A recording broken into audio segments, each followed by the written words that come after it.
one by one, my guys just kind of started to quit. I would get a phone call and he's in jail and I got to pay the subcontractors. And Do you feel that the inner traumas that you have in yourself and the turmoils that you are facing and all this inner chaos that you carry kind of affect your business? I would say one of the hardest things I struggle with when it comes to managing people is like giving people grace. If I tell someone one time I want something done, I'll get pretty like antsy when I'm like, if I don't think it's being implemented or if I don't feel like it's being heard. That most business owners are working in their business instead of working on their business. And when I look at you, you are doing the quality work as well, yet you are taking time for yourself, you are enjoying life, you are doing all these things that most people just dream of and they can never find time to do this.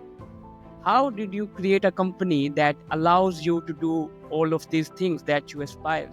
I want to sit here and say, hey, this has just been a strategic play, but to be honest with you, I can't live any other way. From the very beginning, the early days of me working by myself, I never gave up my freedom. When you are not there, how do you make sure that everything is running smoothly? At this point, my team is very used to it. My team is very experienced and they know that I leave. How do you see the future of solar and roofing combined? I mean, I think if you're not doing them together, you're just leaving so much money on the table. If you're going to build a roof and then have some other solar company come and install on your roof, and then God forbid there's any type of issue 5-10 years down the line, your customer calls you go out there to the solar guy and the solar guy is trying to blame you and you're trying to, it's just a mess. I saw you doing swinging, rope swinging, ice skating, and you do this paragliding. I want to ask you that I understand that you take time for yourself, but all these things, these are thrilling and adventurous and they are risky as well.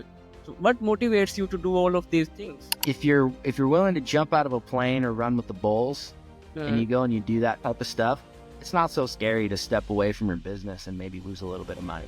You're not going to die. Lions live like this. They spend most of their day sleeping. They are sleeping most of their time. And all of a sudden, they see that, okay, this is a deer and I have to hunt it.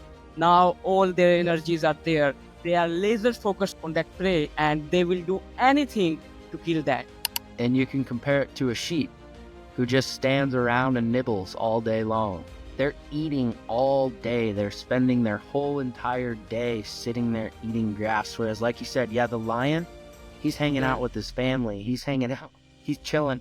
He's chilling in the shade, enjoying himself. When an opportunity comes up, boom. I just want to learn from you that what kind of impact love brings to your life. When a man and a woman join together on a common goal, it's an unstoppable force. It is incredibly powerful, the amount of energy she brings me. And when we're in alignment together and when she's able to bring her feminine, when I'm able to bring the masculine and we channel that energy in the same direction, it is an unbelievable, unstoppable force of nature. Hey everyone, welcome to the latest episode of the Roofing Millionaires Podcast, the only roofing podcast where we don't promote anyone and we don't sell you anything. In this episode, we are sitting down with Dallas Offill from Happy Roofing in Utah, and we have talked about how you can build a roofing business that is packed with freedom and how you can train your roofing team so that your business runs like a well-oiled machine even when you are not around. Plus, we have also mentioned how the roofing and solar industry might merge in the future and how you can thrive in your business while managing your love life as well. Do like and subscribe our YouTube channel if you want us to bring more roofing experts like this on the show that can help you grow your roofing business. Let's dive in. Welcome to the Roofing Millionaires Podcast, Dallas. It's a great pleasure to have you on the show, and I hope we can make this conversation as valuable as we can for the listeners. So to kick things off, I'd like to ask you, how's been the year so far for you? This year's been crazy. As far as sales, we've definitely exceeded our expectations. We had a really, really big week last week. I think we ended up booking like 13, 14 jobs last week, which it's pretty major for us here in Utah to be booking that type of jobs in January.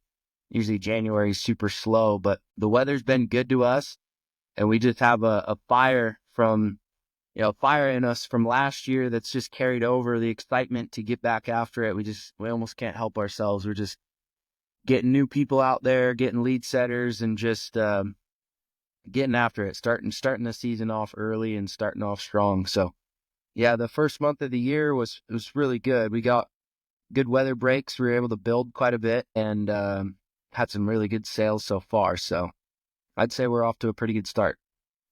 That's great to hear. And as far as I know, you are the owner of Epi Roofing in Utah. And before the episode, I was looking at your social media profiles and I was impressed to see that you are living an action-packed life, I would say. And normally we don't see people in roofing like you, living a life like you that is so much interesting and thrilling. So would you walk me through your journey? Like, how did you end up in roofing and how's the journey been so far? Yeah, absolutely. So I guess just to go all the way back as a kid, my dad was in the military, so we moved around a lot. Always just moving to a new place. So I got to kind of travel and explore quite a bit at a young age, and it just kind of got ingrained in my soul and in my character that, moving around and seeing new places was just going to be a part of who I am. As I got a little older, my parents, they got a divorce, and home life was pretty rocky. So I ended up moving out when I was about 16 years old, dropped out of high school, entered the workforce, and realized, life was going to be pretty hard. And it wasn't looking too good back then. But I got an opportunity when I was 17 to go sell solar in California. I took a Greyhound from Tennessee, and I was on my way to California. And I ended up finding out that I actually wasn't old enough to start doing that yet. So I hung out in Utah for a little while, got just some basic restaurant jobs, and kind of hung in there until I turned 18, and didn't end up going to sell solar, but I got into door-to-door sales. I sold home security systems, and that was kind of the first time I saw light at the end of the tunnel. I started having control over my time and my income, and I had such a fire in me to be successful. I was so insecure about dropping out of high school and, what was my life going to look like, that ultimately it gave me just every ounce of fuel that I needed to learn my process, learn about finance, learn about investing, and just start laying the foundation for myself. So I did home security systems for 5 years, for 5 summers. And that was my routine for my early 20s. Was just my late teens and early 20s was I would just sell during the summer.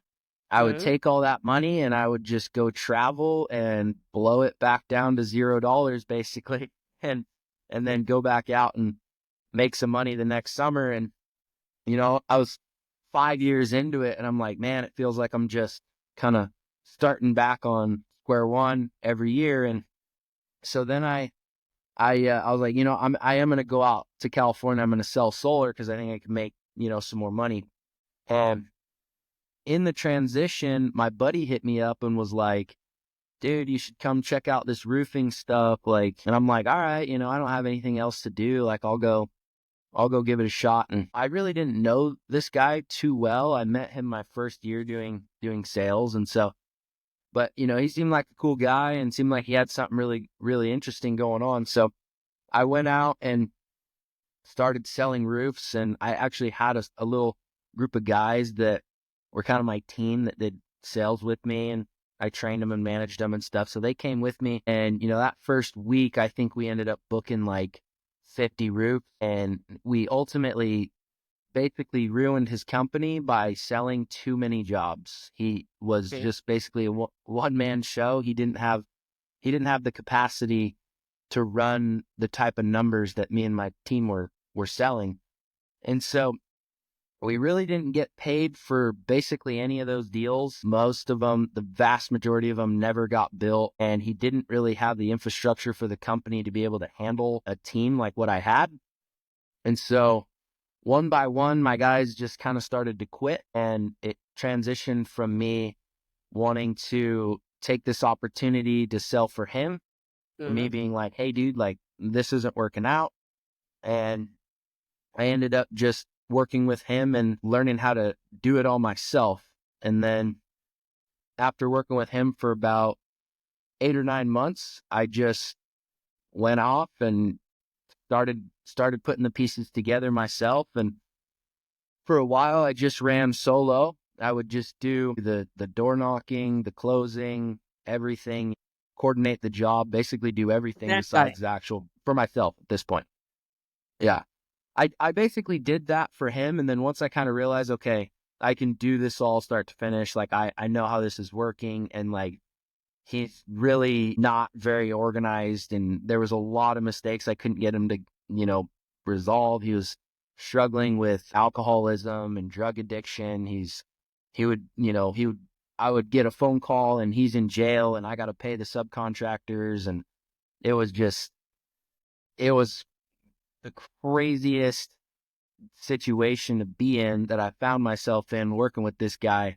And it just basically spiraled all the way to the bottom. But, in the pit of it, I ultimately realized like, hey, I can do this for myself. So yeah, so I went out and I just started doing everything myself, selling the jobs, managing them.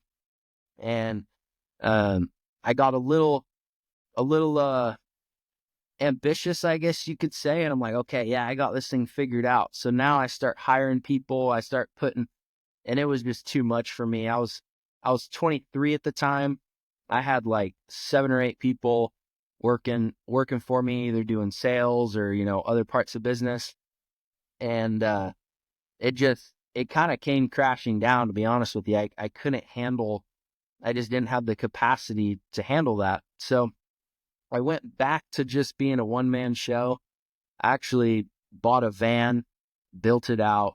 I lived out of my van for 2 years while running my company, and I would just go sell jobs, manage them. And after, a couple more years of experience, this was now early 2023, I got a girlfriend. Okay. And she worked a different schedule than me. So when I would go out and start doing sales and meet with customers, I'd be going to work around 2 o'clock, 3 o'clock, and then go till dark. She'd getting home from work at 5 and then leaving really early. So we were kind of on this opposite schedule. And ultimately I was like, hey, why don't you just come work with me? You can manage kind of the back end stuff for all these roofs. And then I'll have a little bit more capacity to sell, and we'll see how that goes. So I brought her in, and it was just basically like the beginning of the company really starting to grow in a beautiful way, because we just had so much more 2020, organization. And say that again. it's 2023 you are talking about. Yep. Yeah. 2023, Uh, 2023 we met snowboarding, and then it was like the early spring, right when I was kind of getting things going, that I ended up bringing her in 2023. And so, yeah, we just started cruising.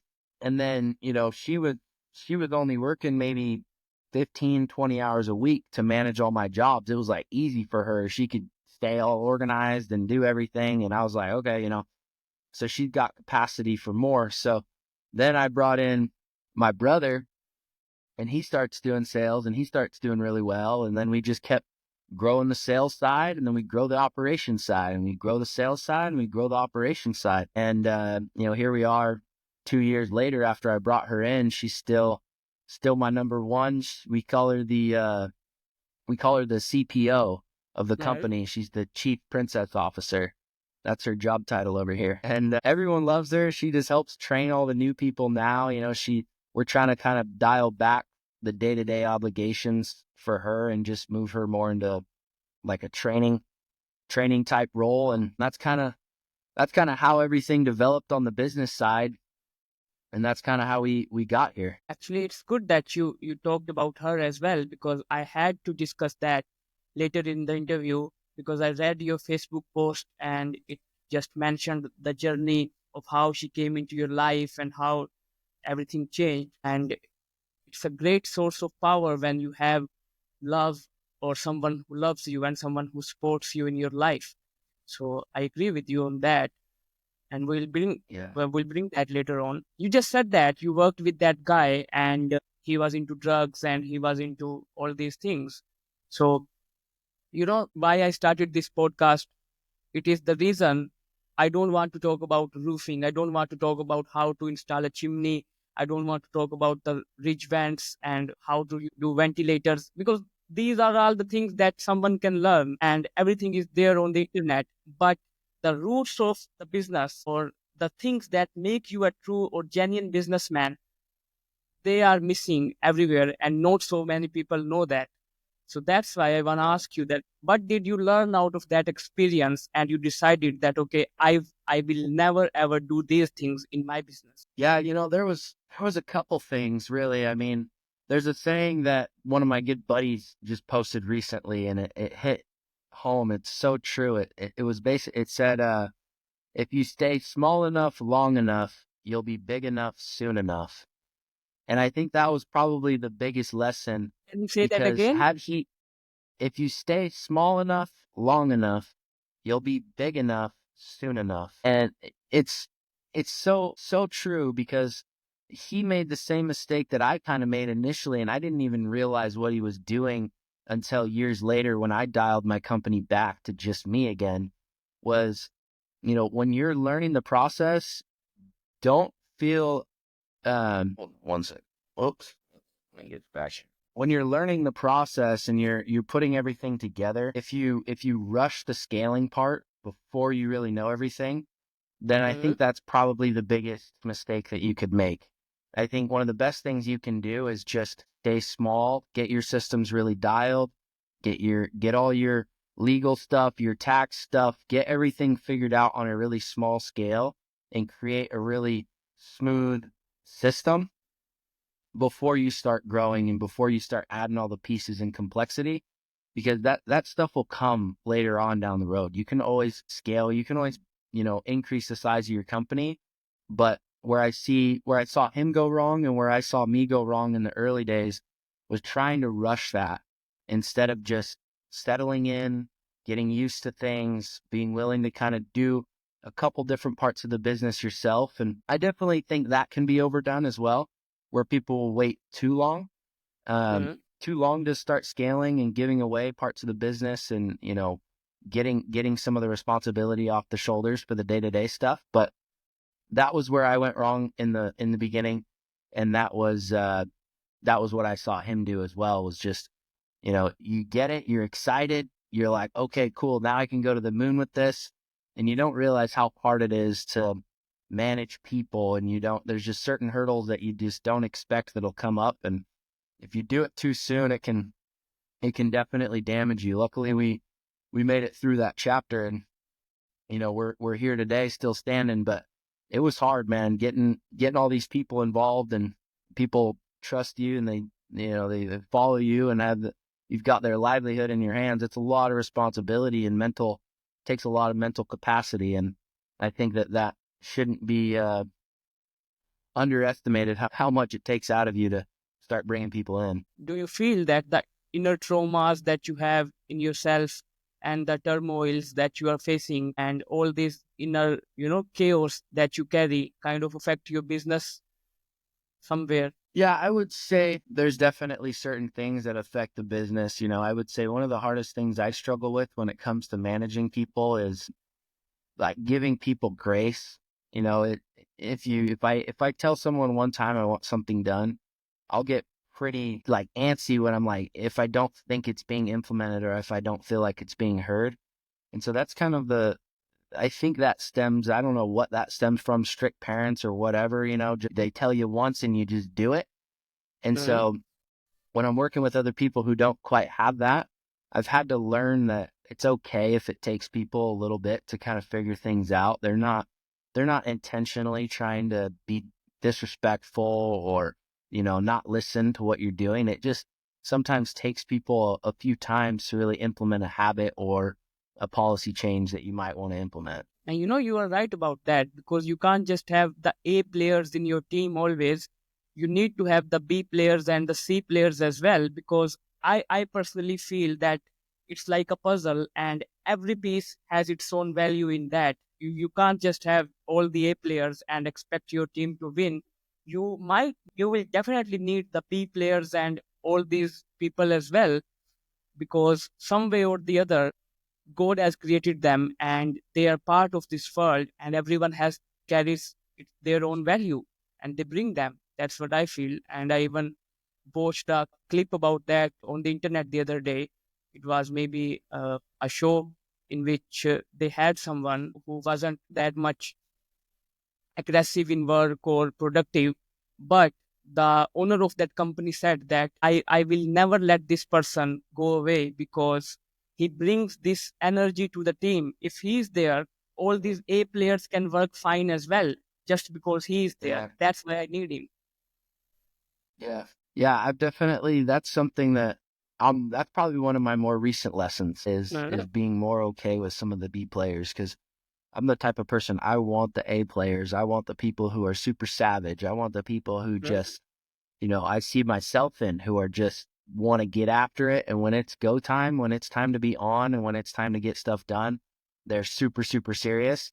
But the reality of it is you can have somebody that does bring that type of energy to your company that isn't isn't all that serious, and they kind of make it more fun for everybody to be around, and it brings that kind of diversity of the energy to where it's not just go go go, but it's like, hey, let's also enjoy this a little bit. So I'm glad you said that, because it's very true. Okay. And what's the story behind this name, Api Roofing? Because I first, like when I read this as Happy Roofing personally. It kind of brings smile to my face. Like, how do you pronounce it? And what's the story behind this name? I feel Yeah, it's so it's Japanese Happy Roofing. term. Yeah, so it is Happy Roofing. It's funny, I want to have this big situation on where it all came from. I was so focused on just getting it going and making money and going, that when I actually very first started the company, before I had my own license, I had a partner who was the license holder. And I just asked him, I was like, hey, what do you think we should name the company? And he's like, oh, I think Happy Roofing would be cool. Like, that's a cool brand. And I was like, all right, let's do it. And so I just kind of asked the license holder, like, hey, what should we name it? He named it, and we ended up running with it. And, he has since we've got our own license, and he's kind of moved on to other things, but we still carry the name to honor him and what he did for us in the early days and everything that he helped us with. And I just like the name. We really do try to make people happy. We do some pretty ridiculous stuff to make people happy, actually, to just try and embody the name. So I love it. It's here to stay, and that's kind of where it came from. And it kind of gets reflected in all the things you do as well. I'm actually really inspired by you because you are living the kind of life that I try to live, and I see you as my inspiration. So Thank you. I had one question in my mind when I was looking all these things that you do, that most business owners, or even me, we don't live like that. Like, we are not living in freedom. We are calling that we are business owners, but we are not actually free. And I have no shame in admitting that as well. So I have personally felt that most business owners are working in their business instead of working on their business. And when I look at you, you are doing the quality work as well, yet you are taking time for yourself, you are enjoying life, you are doing all these things that most people just dream of, and they can never find time to do this. How did you create a company that allows you to do all of these things that you aspire? That's a really good question. Um, I'll tell you, I want to sit here and say, hey, this has just been a strategic play, but to be honest with you, I can't live any other way. It's simply not possible for me. I'm the most unemployable human being on the face of the planet. Like, couldn't work a normal job. I can't have too many day-to-day responsibilities. So from the very beginning, the early days of me working by myself, I never gave up my freedom. From very on, everything has been built with, how can we do this without giving up the freedom? I never went through a chapter where I was in the grind and couldn't go or couldn't leave. And I've just never had that. I've just always put that at the front of my priorities, that freedom is number one. And if I can make some money, great, but freedom is number one. And I just prioritized it. I just made it the number one priority over making money, over anything. I want to be free. And that's how I did it. You know, I would say that's kind of the mindset behind it, is making it the number one priority. Because if you say, I'll build this and then have freedom, it's really hard to go back. It's really hard to, scooch away When from all the responsibilities. you are looking at the next thing. Yes, you're right. Yeah, exactly.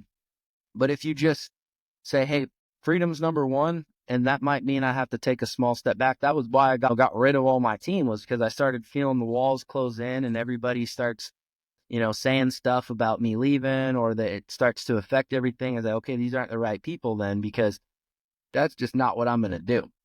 And so now my team, if you saw my Instagram story, and tomorrow I'm about to leave for Japan for 3 weeks. Like, we have crazy momentum for the year. I could stay here and ride the momentum and hype the sales up and keep recruiting and keep making sure everything's working. But, and to be honest, it was a hard decision to make. Like, yesterday I was facing some resistance. Like, man, that's a long trip. I'm going to be 16-hour time difference. There's quite a few people here now, compared to even just last year. I got a pretty good sized team, of people that are, relying on me for direction and everything. But it's like, I thought about it, and I was just like, it's just, I just can't give up that freedom. If I can't go to Japan and stay there for 3 weeks and enjoy my life, if that means I'm going to make less money, or if that means that, something's going to go wrong, so be it. Like, I'll fix it when I get back, or I'll, have my brothers here. I've got some good guys who are experienced, and I just put my full faith in them. I put my trust in them, and I just let the cards go as they may. You there? Yeah. You were saying that you have people relying on you, and it's a good decision, by the way. I feel that you are still taking the trip. I have that question, that how do you make sure that your business is still running like a well-oiled machine when you are not there? And how do you make sure that everything is running smoothly? Yeah. At this point, my team is very used to it. My team is very experienced, and they know that I leave. Last year I went to 11 countries. I was gone a lot of the year, but when I come back, I'm giving them my all. I'm recruiting. I'm helping make sure that they've got good deal flow, good hype, that they're getting their questions answered. I'm still on my phone and available while I'm gone, touch base with them as much as I can. But this isn't something that's new to them. They understand that, I'm going to continue to live my life, and they also see the benefits of it. I introduce them to a lot of these people that I meet, and they also feel the inspiration. They see that I'm able to not only have financial resources, but time. And so they see me as somebody worth following and worth letting lead their life, because they ultimately know, if it's something that I can achieve for myself, then I can teach them how to achieve it. I can teach them how to make it a priority, and how to build a team that understands that, I've been doing, I started door-to-door sales 10 years ago, and this is a 10-year process to have these types of resources and to have this type of time. So they understand that it's a process, and they value the perspective that I get when I go on these trips, and when I meet these people, when I spend time with other business owners, other people who have that type of lifestyle. They appreciate everything that I come back with. And I think that ultimately they respect it. It's something that inspires my team as well, that, wow, if Dallas can achieve that life, then he can teach me how to do it. And actually, I have learned this from you so far, is that you have already set the expectation that your team knows that Dallas won't be here, and we have to get our shit together, because we can't just rely on him for all the time. And that this is what I have learned from you, because most of the businessmen, like me even, we think that we need to train the team, and we need to be there for them and we need to be there for them again and again and again until they learn that thing. And they never learn if we do this, like if we do it this way. However, your approach is Yeah. quite nice because it just sets the expectation for them that they have to do things on their own. Yeah. I empower my people. I mean, sometimes they'll come to me with questions, and if I think that the answer to that question is available somewhere else, Yeah. I won't answer it. When someone's new and they start coming to me with a bunch of questions, I'll be like, you got to do your independent research. Like, Right. go online and learn it. Join the Facebook groups, talk to the supplier, like go to the job sites, see how things get done, and self-educate, because you're not always going to be able to call me. If it's something super unique or something sales related that it's more my background, then yeah, I'll help them. And, I want to give my input. It's not like I won't train them, but I really do try and train them to self-educate. That's what I try and train them to do, is I try and train them to be used to figuring out their problems for themselves. And once you can train somebody how to do that, then the training is automated. Then they train themselves. Once they know how to train themselves, once they're empowered to do their own research and come to their own conclusion, and you watch them develop into that space where they get good at it and they can actually implement things, and they're bringing you stuff that you're like, I didn't even think of that. That's actually really cool. Yeah, let's start doing that. Or, oh, that's an amazing feature that we can start adding, or that's a really good tip that we can incorporate in the sales process. Like, people go out and they find these things, and it doesn't become this echo chamber where everyone internally is bouncing stuff off. Everybody here is trained to not go to a team member if they need to learn something. They need to go to either a supplier, a subcontractor, the internet. They got to go somewhere else, and we're all taking knowledge from these other places and then bringing it in, rather than everybody asks everybody within the company, and then it becomes hard to really learn what's going on in the outside world, because we're just repeating all the stuff that we already know. So, yeah. Yeah, actually, it's a great thing. I was watching a video by Dan Martell the other day. He's a business coach, and he talks about this 1-3-1 rule in business, that if your team has one problem, then they need to figure out three optimal solutions for that problem. And out of those three solutions, they need to figure out one best solution, and then they need to bring that solution to you for approval. And I have started implementing this in my business as well, and it works. You're right. Oh, yeah. Yeah, that sounds like a fantastic system. Yes. And I read that on your website that you have been working in solar installation, and you just mentioned that as well. So I want to ask you, like, how do you see the future of solar and roofing combined? I mean, I think if you're not doing them together, you're just leaving so much money on the table, because You feel like they these go together industries are like, merging the future? Like we'll see a merger of yeah, solar and roofing. they go together like peanut butter and jelly. I mean, if you're gonna build a roof and then have Uh, some other solar company come and install on your roof, and then, God forbid, there's any type of issue 5-10 years down the line, your customer calls you, you go out there, it's the solar guy, and the solar guy is trying to blame you, and it's just a mess. So whenever you do it all, you're like, hey, I'm the guy for everything on the roof. Okay, the roof, the solar, like, you just call me and I'll solve it. People love bundling those together and doing them at the same time, because they're both designed to last 30 years. So if you've got a brand new roof, what we do is we say, hey, we give a free solar quote to every single one of our customers, just so you're aware of what the market can offer. I say, we're a uh, roofing company. I'm not here to make a full-time living on solar. The reason why I uh, offer solar is for the peace of mind of being able to do both those things with the same person. And since you've already got the trust, you've already uh, established, like, I'm your guy and I can do this type of stuff yeah. for you, then when you sit down and you show them the numbers, it becomes a lot more real. Whereas if you're just selling solar, 80% of the battle is just building the trust. But you already have that trust with your existing customers.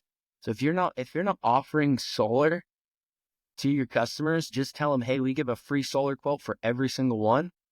If you're not doing that, you're leaving hundreds of thousands of dollars on the table every single year, at least with a small company. Like if you're doing 30 roofs a year, there's a good chance you could have booked, 5 solar jobs and, made an extra 25, 30 grand if you had just told them, hey, we give a free quote to everyone. And all you need to do that is start calling up the solar companies around you. Tell them, hey, I own a roofing company. I want to be able to offer this, get a couple different commission structures, see what their product's like, find someone that's good, and then just start offering it to your existing customers. I think that's how it goes together with roofing. I sell a lot more solar as a roofer than I did when I was just doing solar. That's interesting. And, I have heard people saying, particularly in the US, that solar is a scam. And I actually did a Facebook post about this as well. And most of my Facebook friends, they just commented that homeowners are being sold way more than they need. And all these solar guys are doing scam with people. Some of my friends commented under that post that rooftop shouldn't be the place where solars should be installed. We need to find or figure out something else. And another guy, that was pretty interesting comment. He commented that we don't need homes on solar power. We need the power plants running on solar power. So these power plants can, then they are running on solar power, and then they are transferring the power to these homes. And that was quite interesting. And if you don't know, I am an electrical engineer graduate as well.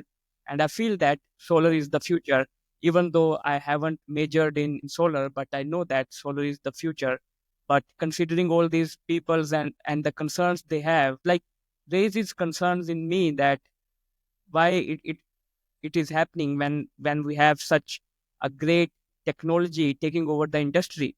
What's your take on these concerns that people have, and how would you address them? Yeah, the number one problem with the solar industry is most people who sell solar do that as their full-time income. So when they come across somebody that likes solar or is willing to make the investment, they're financing massive commissions. That's how it works, is essentially your commission on the deal is financed by the customer. So these guys who are selling $30,000 systems and walking away with 10 grand, the customer has financed a third of their system simply to pay your bills for that month. So they're now paying payments for the next 25 years so that you can have money for that month or that couple months, right? So the issue isn't that solar doesn't work. It's that the commissions are simply way too high, because they have to be, because if people went around and started showing numbers for a $1,200 commission, or a $2,000 commission, they're going to sell maybe slightly more. But for the most part, people don't really understand the difference between, okay, my monthly bill with this option is $100, or my monthly bill is $180, and so it's that $80 is thousands and thousands of dollars, over time. Whereas you can dramatically cut the cost of the system for the customer if you're willing to walk away with a $1,200, $2,000 commission. That's not possible if solar is your full-time income. As a roofer, where you're just doing solar as an add-on, you don't need to make those crazy commissions. You can go in there and say, hey, I am a roofer. I make my money with roofs. I show this as an option so that you're aware. And when you go in there and you've got it priced to walk away with, a tenth of the commission that is the industry standard, then it starts to make sense. Then the investment really does start to pan out. And now with interest rates being as high as they are, that definitely throws a curveball and makes it a lot tougher. But back in, a couple years ago, whenever we could do solar for 1%, you are lowering people's bills. And when you size it correctly, that's the other thing, you gotta go with the right company. You can't go with these companies who people know, if who you're working with is ethical or not. If they're intentionally either oversizing the systems to sell as much as they can, or undersizing the systems to try and show better numbers, because that's the other thing they'll do is they'll undersize the system and say, yeah, this is going to take care of your bills. Look, it's only $50 a month. And then they're still getting, $70, $80 a month from the electrical company. So it has to be balanced. It has to be done properly. And you can't be financing a $20,000 commission, which happens all the time. People will finance these systems and walk away with a $20,000, $15,000, $10,000 commission. That's normal. Like that's not even that special to make 10 grand, 15 grand on a system when you're doing it as your full-time deal. But if you can do it as an add-on where it's just a little bonus, like, hey, I already have the relationship, so I don't need to spend all this time building trust and building rapport. I can go in there with an existing relationship that I already have, sit down with them. My solar deals take like 15 minutes. I'm not even kidding. I say, hey, these are the numbers. Do you guys like it? Should we do it? Cool. Let's see if you qualify. It's the quickest, simplest, easiest thing when they're already your friend. They already trust you. You've already done great work. And so because it's such a low time commitment, because it's, you've already made your money on the roof, you can go in there and you can actually give them an excellent deal. You can actually sell it at a really low price, not gouge them with this giant commission that they're going to ultimately finance and be paying on for the next 25 years. And you can make it a good deal for them.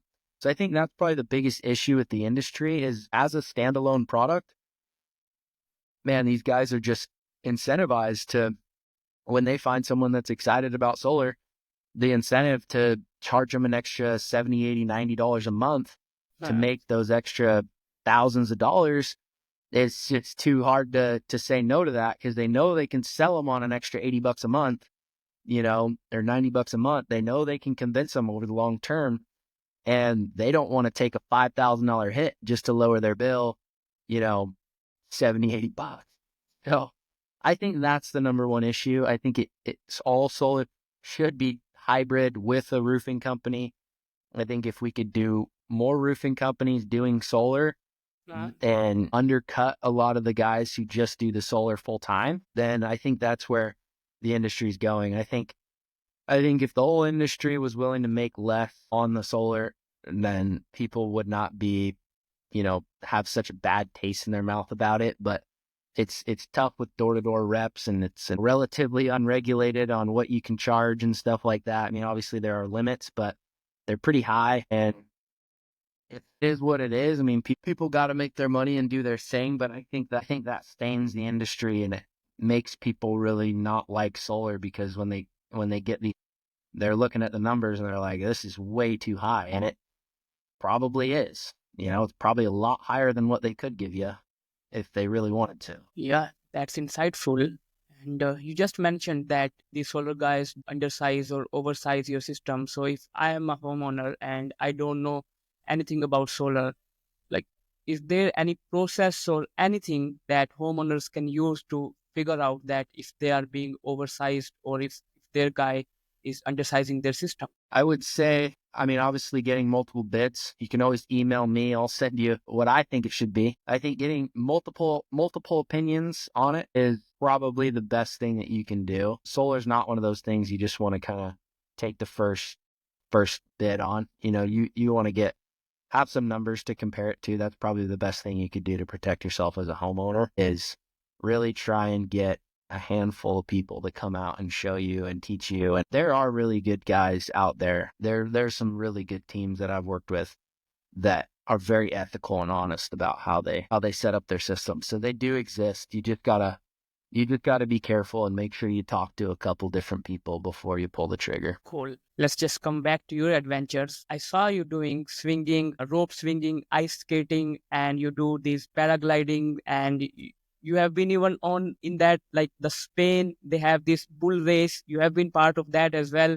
Like, I don't know what they call it in Sierra or something like that. I don't know the term exactly. Yeah. The indoor tunnel, the iFly. Yeah. Is that what we're talking about?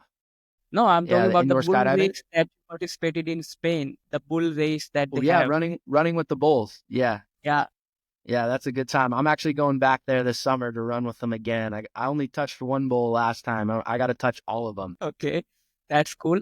Now, I want to ask you that I understand that you take time for yourself, but all these things, these are thrilling and adventurous and they are risky as well.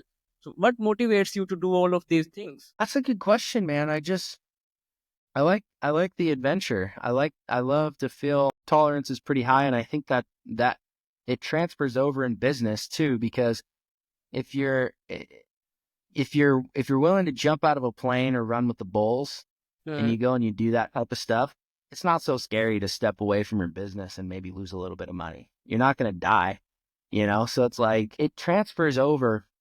And nowadays, like, to be completely honest with you, one of the biggest motivating factors is to inspire other people to really live their life. I went through a period where I kind of transitioned away from the action sports and started to just really enjoy business and the risks that you can take in business because like I said, if you fail, you don't die. You just restart. Nothing really all that bad happens. Whereas if you fail on a base jump, some bad stuff happens, you know, and it's a pretty permanent loss. So that's kind of why I liked channeling my risk into business. But now I'm kind of circling back around and I'm starting to find joy in the action sports again. And I'm kind of revitalizing that part of my life because I've realized, well, one, I have a knack for it and that it's not something that's super challenging for me to do. It's exciting and it's fun. It does contribute to my business. It does contribute to my branding because people see the things that I do and they're attracted to it. They want to live that type of lifestyle. So it's kind of a multi-purpose win. I get to enjoy my life, have fun. I get to, you know, remember that the risks I take in business aren't all that serious. And I get to inspire other people. I get to, you know, build my brand, which ultimately attracts more people into my business, which grows the opportunity for the people that are here. And so to me, it's just a no brainer. Like, why not just go live life? Let God take care of the rest. You just enjoy it. You don't need to be fearful. And if you can overcome the fears out there, jumping out of planes and doing all that type of stuff, when you come back to your business, man, it's a whole nother world. You're just like, man, nothing matters over here. Like this, I can just take some diabolical risks with business. I can go leave my entire company in the hands of my 22-year-old brother for 3 weeks while I'm on the other side of the planet because it's like, I'm used to taking risks at that point. It's built my risk tolerance. I've experienced so many things and I'm still standing to where I'm like, well, everything's going to be fine. Like if there's something that pops up, we'll figure it out. And so I think it's a huge confidence boost. It's a huge confidence boost when you go do something like that.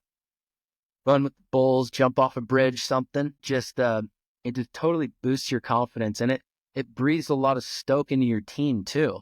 When they see me going and doing that type of stuff, I mean, they're showing their friends, look, this is my boss. Like, this is who I work with. And, you know, it just gets them all excited. They love hearing the stories. They love coming with on some of these adventures, you know, and like I said, it just expands the opportunity for everyone. If I have the ability and I'm willing to go do these things and garner this type of attention and build this type of brand, and it ultimately brings more people in, which grows the opportunity for the people that are already here, why wouldn't I do it? If it's fun, if I'm enjoying my life and it's beneficial for everyone, I might as well. I'd be silly not to. that's powerful. And you have charming personality and I feel that human beings have this ultimate desire of freedom. Everyone, God has made us to be free, I feel.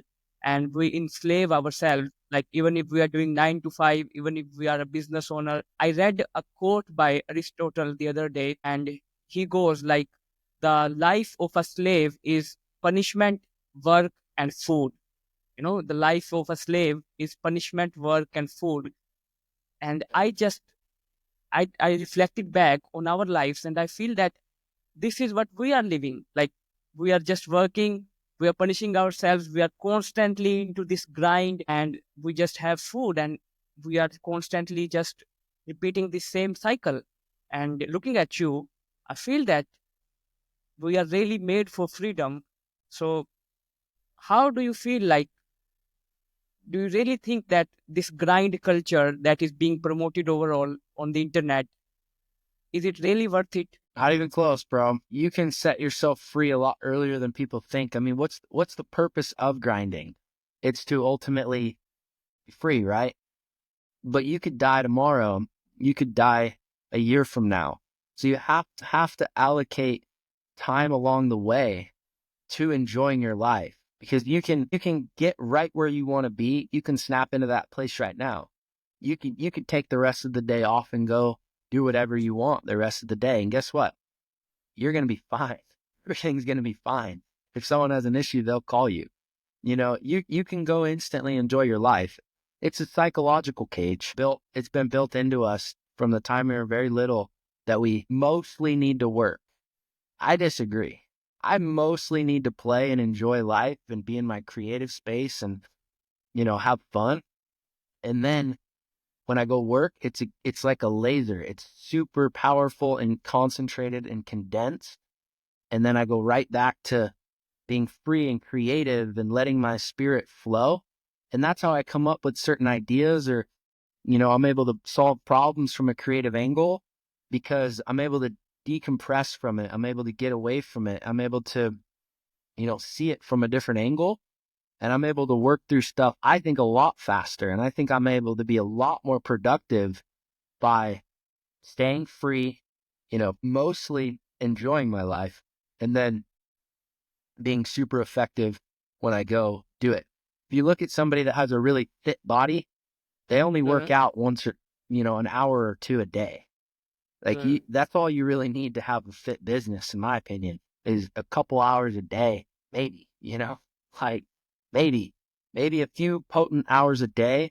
And if you're finding yourself in the day-to-day stuff, you got to get out of that as a business owner. You got to remove yourself from that as quickly as possible, so that you can use your creative brain. If you're stuck in the day-to-day and you're using your mental capacity to talk to customers or log into your CRM and do all this stuff, go through all your numbers or whatever, that's less mental capacity that you're able to use at the high level stuff to provide direction and solve the big problems in your company. You're robbing yourself of that brain power to use it on the really, really, really important stuff. So I try to only use my brain power on the super, super, super duper important stuff, and anything that somebody else could probably figure out, I give it to them. And if they don't figure it out at first, that's okay. I let people fail, and don't worry about it. We'll just fix it and go on. Like, that's the cost of doing business. And it all comes back to the action sports stuff of, like, you got to realize losing a little bit of money in the short term is completely worth it to have somebody on your team that's really capable, that understands you, trust them, and for you to have that time and mental capacity to focus on the things that truly, truly matter, that you're the only person in the world that can do that very specific thing for your business. If you're the only person that can do it, then do it. If there's anyone else who could maybe even potentially learn to do it, even if it takes 6 months, then make them do it. Because if you don't let them fail for those first few months, if you're too scared to take the little temporary loss and for somebody to cost you a little bit of money in the short term, or say something that isn't, maybe 100% correct to one of your customers or whatever it may be, that if you're not willing to make that investment in the short term, you're never going to have that team member who's capable in the long term. You're not going to have that. And when you are the one that develops them, you have so much more trust. You could hire somebody from another company. You're going to pay more, and they're going to be a stranger, and you're not really going to know if you could trust them. You're not really going to have the relationship. But when you bring somebody in at, $13, $14 an hour, and you work them all the way up to where they're making some real money, and they've made the mistakes with you, and you've stuck with them, and you've proven to them that you want them as a long-term asset, it creates this level of trust and these relationships that are just so beautiful that I wouldn't trade it for anything. I love the opportunity to build other people up, and I'm perfectly willing to take a short-term temporary loss to help get them there, because I know in the end, I'm going to have somebody that's extremely loyal and that's down for the ride. That's cool.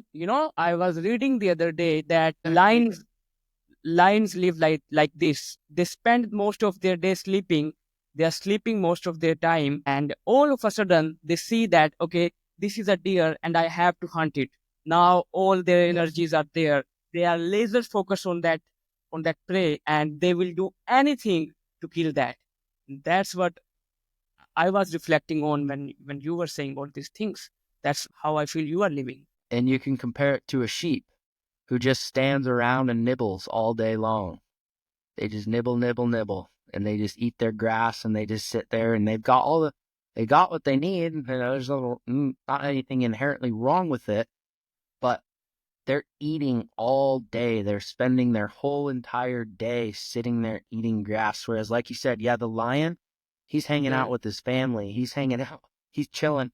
He's chilling in the shade, enjoying himself. When an opportunity comes up, boom, they're in there. They're getting after it. They give all their energy on that opportunity. And once you can start creating habits like that, you'll realize how effective you can be in such a short period of time. And you'll resist the urge to sit there and nibble on grass all day. You'll just go for the hunt. You'll just go for the kill. And it's the lions that get up, and then they go and they get the kill, and then they bring that kill back and they can share it. The sheep you can't share any of the food. You can't share that. But the lion that goes and kills the gazelle, he brings it back to the pride and he shares it, right? So it's so much more powerful to be in the lion space when it comes to being an entrepreneur, when it comes to being a leader. You have to be willing to go for those sprints and give everything in a short window. And in order to do that, you can't sprint all day long. You have to take that decompression. You have to take that relaxation. You have to let that energy build, right? When I leave and I go on a trip, the energy builds within me. It starts like, I want to work, like I want to get back. I want to do something super effective right now, but I can't. The opportunity, the window is closed. There's nothing I can do. So the pent up energy builds. And then when I get back and there's the gazelle and there's the opportunity to win, it's just an explosion of energy into whatever that needs to be, And if you don't ever take that rest and you don't ever let that energy build, the second you start feeling yourself, oh, it's time to get something done, and you release that pressure, you release that energy, and you don't let it truly build up to where it's killing you to not like just attack, then you don't ever let it get to that level, then you're not going to have the energy you need to go after those big, big kills. Amazing. Yes. I'm learning so much from you. And let's just get back because we have to end this. I read in your post the other day that you made on Facebook about the girl that you met, and you mentioned that as well. I don't want to dwell too much into your personal life. However, if you are willing to share that story with the listeners, you can, and I would love to hear it again as well. But I'm really happy for you after reading that, and I really felt after reading that post about your love life that love has really this power of transforming human beings, I would say. And I am young, a lot younger than you. I just want to learn from you that what kind of impact love brings to your life. Yeah, when a man and a woman join together on a common goal, it's an unstoppable force. It is incredibly powerful, the amount of energy she brings me. And when we're in alignment together, and when she's able to bring her feminine, when I'm able to bring the masculine, and we channel that energy in the same direction, it is an unbelievable, unstoppable force of nature. So if you ever have the opportunity to work with your significant other, I would say 1,000% take it. I would never send Maddie, that's my fiance's name, I would never send Maddie to go work for somebody else. I tell her all the time she doesn't need to work. I try and stop her from working. She likes to work more than I do. And she's in the trenches quite often, actually. But one thing I would never let her do is go work another job. She ever got to that play, like she would never even want to do that, but like it would be such a loss of power to divide that energy up on a daily basis that it would hold me back. It would hold her back so much. When you can channel and get in alignment with your significant other and she's able to bring her special energy and you're able to bring yours, it's unbelievable what you can accomplish together. I mean, it's been a complete shift in how easy life has been and how fluid the business flows with her here is just not even comparable. So if you ever do have that opportunity to work with a significant other, anybody listening, absolutely take it. The saying of don't mix business with family, I think is a complete lie. I think it's a psyop. Same. I think that Yes. that is used to hold you down. Who else are you going to do business with? You need to be doing business with people who are close to you, who trust you, ideally who live with you, because then you're able to just expedite the process. Everything gets done so much faster. The communication's so much easier. So yeah, having Maddie be a part of my business and, integrated in my life in such a deep way has been one of my biggest, accomplishments. And it's one of the biggest life hacks I say you could possibly have. I am actually quite happy for you that you have got Maddie in your life. And you're right about this, because if you and me are even working together in a business, we are sitting down today, we'll at least need a year or 6 months or 2 years to build that level of trust. However, if you are doing the business with your brother, let's say, or your spouse, that isn't existing there in the first place, because you trust that person and you know that what they are capable of, and you can do business with them. However, you just mentioned that you never want her to work for someone else, and that's the kind of belief I have for my spouse or my love as well. Now that raised a question in me that it's a blessing, it's an absolute blessing for you that you have got someone like that in your life. However, if let's just say, let's just use myself as an example, that if I have someone in my life and I don't want her to work for someone else, because I know that ultimately she is my queen, and if she is in my kingdom, she can rule. And if she is working for someone else, he is telling her to do things that I don't want her to do in the first place. But if she wants to do that, how can someone cope up with that? Like, I see girls nowadays, they are too much passionate about their careers, and they don't just think like that. Yeah, you want to avoid those ones. I'll And just how tell you can that someone right now. find, It's you attract them by being that type of person, I think. huh?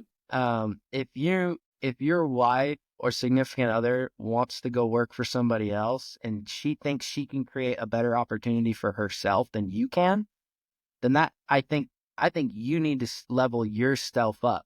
You need to be the best opportunity she's ever seen. You need to level yourself up. That should light a fire within you to get after it, go get rich, go teach her that you're the one with the opportunity, you're the one with the knowledge, you're the one worthy of following. Because if she's like, I don't quite trust that, you've got the best opportunity for me, I'm going to go build my career separately from you, then to me, that would just light me up. Like that would be, okay, you want to see an opportunity, then I would just get after it and build myself up. And, so that to me just says like, either she really does want to have, and there's certain exceptions to that, obviously, this is my personal just opinion, and it's not a one size fits all. People are pretty diverse, but I would say in general, what that means is that you need to level yourself up. You need to get after it, and you need to make the opportunities that you're offering even better. If she doesn't feel like she's ready to follow you fully on the business side, that just means you got to get more done. You got to show her that you are worth the follow. You're going to give her the best opportunity, and that there's no other better opportunity out there other than to follow you. And you are right, actually. That's what I learned. Because ultimately, she is not seeing you as the standard. She is seeing someone else. And you haven't actually achieved your or unlocked your true potential. That's why she feels unsafe. And she feels that if she's working there, she'll be more fine. Yeah. And it might take time. It might take 5 to 10 years for some people to really build their business up, but eventually the day will come where you're going to be willing to pay her more than somebody else. I mean, a doctor, even if she wanted to be a doctor, I mean, you're talking a couple $100,000 a year. Like, if you're a legitimate business owner and you're in it for a while, you can get to a point where there's nobody else in the world willing to pay your wife more than you are, because in a way you're just recirculating money back into your own home. So it's like, Yes. at some point you're going to hit a certain success level. You're going to be able to offer her, a position that she just can't resist. And for some people, you might be able to offer that right out of the gate. For other people, you might need to work on yourself and work on your business for 5-10 years. And she might be right. She might have another opportunity that's better, but that just means you need to build a better opportunity for her. And that day will come if you keep chasing it down and you keep getting after it and you keep putting that as a priority, that, hey, I want to build an opportunity for my wife or my significant other to follow me on a more legitimate level. You'll get there eventually. Just might take some time. Awesome. Do you enjoy solitude as well? Like, do you enjoy being alone? I do at times. I've definitely had some pretty lonely periods, especially like during when I lived out of my van for almost 2 years. That was a pretty lonely period of my life. And it definitely got to the point where it wasn't enjoyable, but it's something that I'm pretty used to. I do spend a good amount of my time, in solitude, and it's not something that I'm all that scared of or anything like that, but I'm aware of it if it starts to get too much, then yeah, I need to go out and be social and meet with some people and hang out with some friends and, go and do some stuff. But ultimately, it's really not a huge problem for me to spend some time alone and reflect and be by myself and sit in my own space. It's not a huge problem for me. You know what I feel is that when you sit in silence and you face your demons and you face the internal emptiness that you have, and you are sitting down with yourself, you are having the conversation, you are looking at your traumas, and you are looking at your true self, and you face that and you conquer that, you beat that, and you just take control of yourself. That helps you so much in making better decisions in your life. What are your thoughts on that? Yeah, I agree. I think, especially you're using solitude to reflect and get to know yourself. You have to spend time with someone if you want to get to know them. And that applies to yourself as well. If you can really spend time with yourself and reflect on what you've done and what period of your life were you accomplishing a lot and super motivated, and what periods of your life were you drained and didn't have energy, that reflection time is very valuable, and you can use those data points to make better decisions and set yourself up for more success in the future. So, Dallas, my last question to you would be, what's your biggest fear in your life? My biggest fear in my life would probably be losing my freedom. I'm really not all that afraid to die or go broke. Honestly, part of me thinks that would be fun and exciting, to lose everything and have to start from the beginning. But finding myself in a job where I have to ask for time off, or I have to be there at a certain minute and I can't leave until a certain minute, that would be the scariest existence I could possibly imagine. And I will resist that till the day that I die. I will do everything I can to never give up my freedom. Even if it means I have to move back into my van or go live in a tent, I'll always have control over my day-to-day life. And, I think that fear is healthy. I think it helps keep me centered and keep me focused on what I need to do.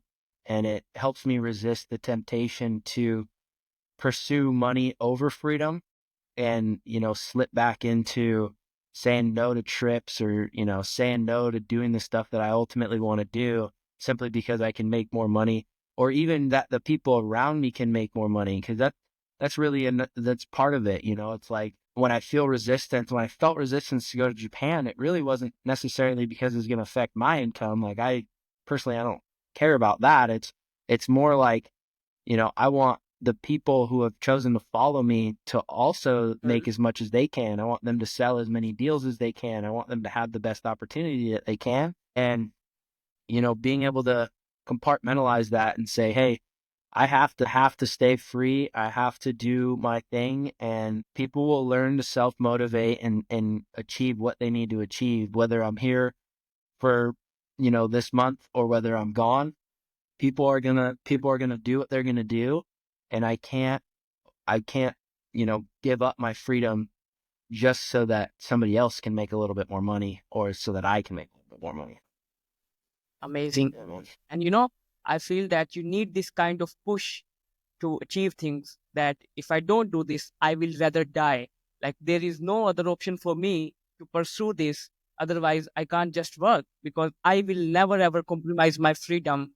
And there is no other option besides that. So I have, even if I go broke, even if anything happens, I have to do this. This is the thing that makes you achieve things. So yeah, Dallas, 100%, man. that is, yeah, it was really insightful and deep conversation with you, and I hope that the audience enjoys this as well. I personally got so much to learn from you. So yeah, Thank I'm you. just absorbing all of that. Thank you so much for your time, Dallas. It was amazing having you on Absolutely. the show. Thank you so much. Have a great You day. as well.